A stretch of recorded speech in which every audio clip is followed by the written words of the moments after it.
في حادث سير مروع، تعرض اللاعب الفلسطيني عدي الدباغ مهاجم الزمالك إلى حادث سير مروع، والدباغ مهدد بالحبس بعد تليف السيارة التي كان يقودها. قام اللاعب الفلسطيني عدي الدباغ مهاجم الزمالك الأول بحادث سير مروع بعد أن كان في طريقه إلى الساحل الشمالي.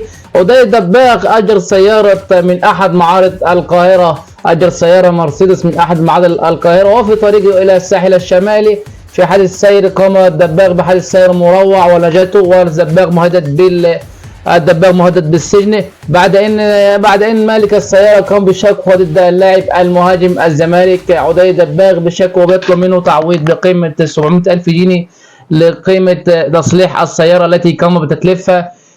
كان في طريقه الى الساحل الشمالي لاجازته عدي الدباغ، والدباغ مهدد بالحبس، وعمل صاحب السيارة محضر في عدي الدباغ وطلب منه مبلغ ب 700,000 جنيه، وصاحب السيارة ثمن اللاعب، واللاعب قفل التليفون ولم يرد على صاحب السيارة.